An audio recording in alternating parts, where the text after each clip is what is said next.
North Korea is one of the most isolated countries on Earth, sanctioned, secretive, and surrounded by mystery. But here's the real question: how does it survive economically?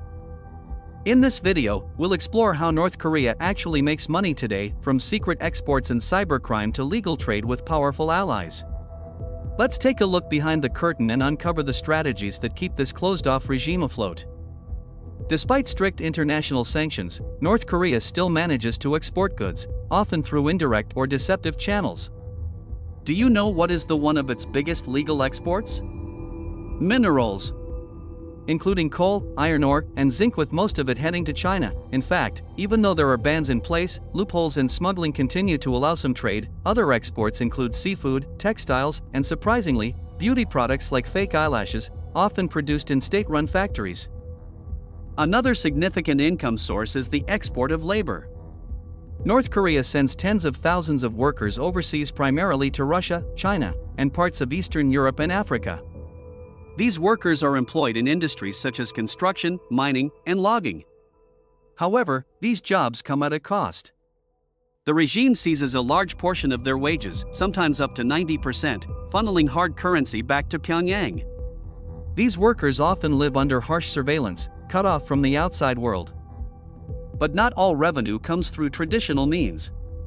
North Korea has become increasingly involved in illicit operations, especially cybercrime. It is estimated that state-backed hacker groups like Lazarus have stolen billions through cryptocurrency heists, ransomware attacks, and phishing scams. These operations are run by elite cyber units, trained from a young age and stationed overseas. And their goal is to quietly drain funds from international systems and funnel them back into the regime's coffers. Though heavily restricted, North Korea continues to engage in covert arms trading. Weapons, ammunition, and even missile technology have allegedly been sold to countries under embargo or to non-state actors. These trades are often disguised through intermediaries, shell companies, and maritime deception techniques such as ship-to-ship transfers. These activities not only generate revenue but also extend Pyongyang's global influence.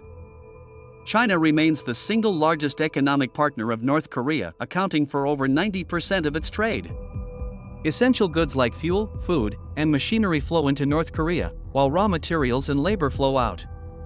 Though China officially supports sanctions, enforcement is often lax.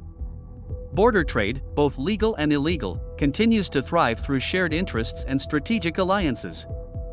Despite its hostile rhetoric, North Korea does receive foreign aid, especially during natural disasters or periods of severe food shortage. Aid has come from the UN, South Korea, and even the US in certain circumstances. In many cases, North Korea uses diplomacy as leverage. Temporary cooperation, such as halting missile tests or opening talks, is often exchanged for economic concessions, humanitarian assistance, or the easing of sanctions. Internally, the regime promotes economic self-reliance through a philosophy known as Juche. This often translates to tight control over domestic production, collectivized farming, and small-scale industry. While inefficient, these measures aim to sustain the population and reinforce the illusion of economic independence. State propaganda plays a major role, depicting foreign trade and innovation as signs of regime success. So, how does North Korea survive economically today? Through a combination of legal exports, secretive labor programs, illicit cyber operations, weapons deals, and strategic partnerships, especially with China. It's a fragile but functional system, carefully maintained to support the regime's survival and global bargaining power.